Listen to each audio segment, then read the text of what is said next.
And yay! 10th episode of AI's Hit. Again, to attempt understanding AI's capacity for photography, we'll focus on history via the profiles of famous photographers of the past and present.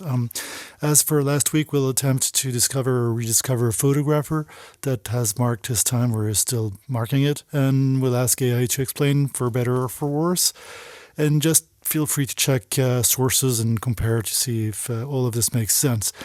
Again, I will rely on OpenAI, Dall-E and Midjourney for illustrations, and OpenGPT, ChatGPT for their historical data.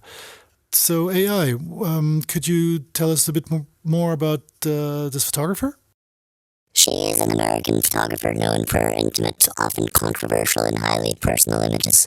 She was born in Washington, D.C. in 1953 and began her career in the 1970s as a documentary photographer, primarily shooting in the Boston area. Her early work focused on the LGBTQ community, documenting the lives of drag queens and transgender people, as well as the city's bohemian counterculture. In the 1980s, she began to expand her focus to include her own life and the people around her. She created a photographic diary that she called the Ballad of Sexual Dependency, which was a collection of photographs that depicted the raw, unfiltered moments of her friends, lovers, and family. This work was widely recognized as a powerful and unflinching look at the complexities of relationships, addiction, and identity. In the 1990s, she became more widely known and she had solo exhibitions at major museums and galleries around the world. She has also published several books, including The Ballad of Sexual Dependency, which has been widely recognized as a classic of contemporary photography. Okay, so interesting again, as every week. I asked Dall-E to illustrate the words, the descriptions, the answers, and all of this in the style of the photographer. And that's, of course, Nan Goldin. So maybe we can have a bit more information about her style? Nan Goldin's style is characterized by its intimacy, emotional intensity, and raw, unfiltered nature. She is known for her ability to capture the complexities of relationships, addiction, and identity in her photographs.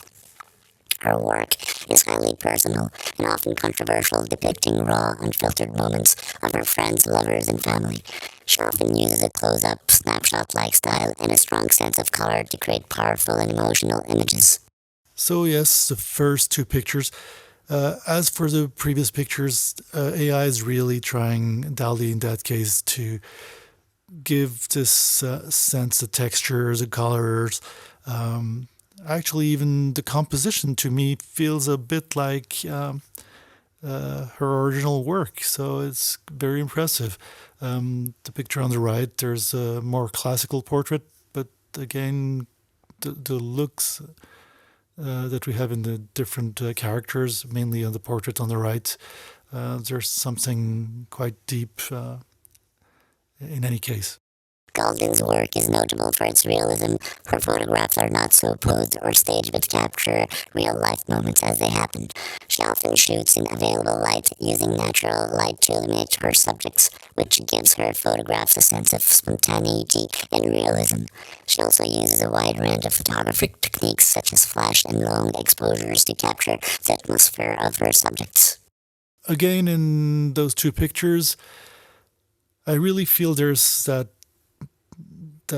ambiance of realism. You really feel like you're there, and that the photos are actually in the style of Nan Goldin.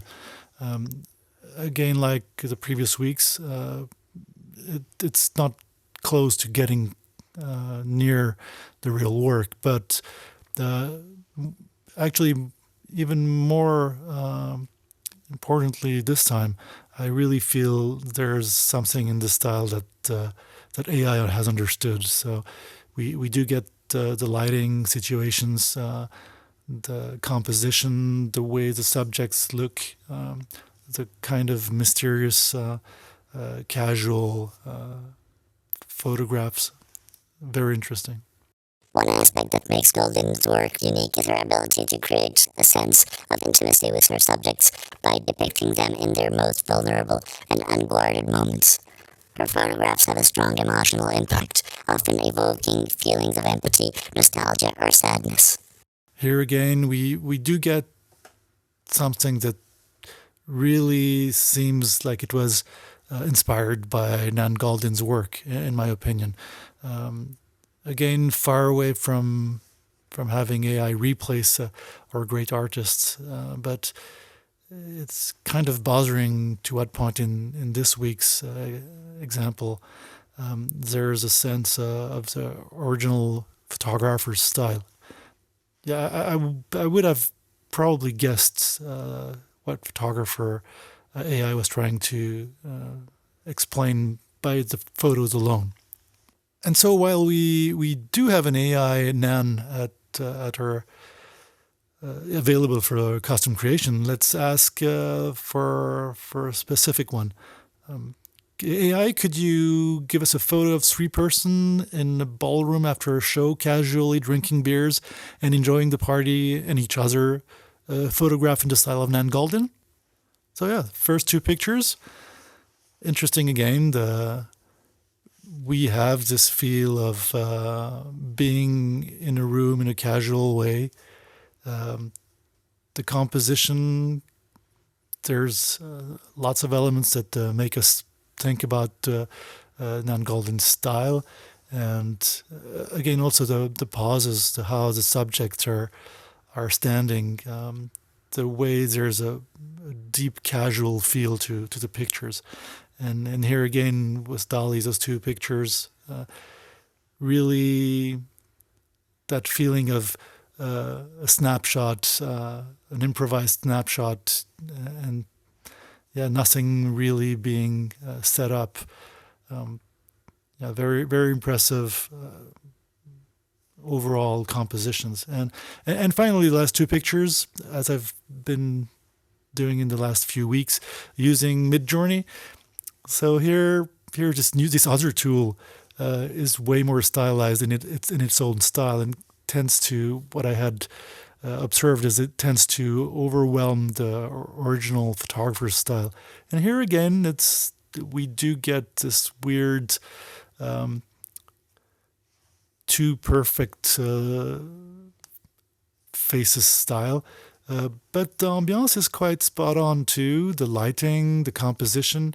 We do have something that would remind us of Nan Goldin's style. But yeah.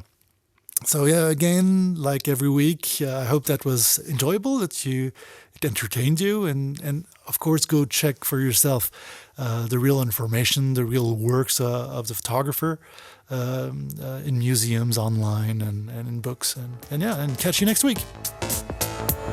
Yeah.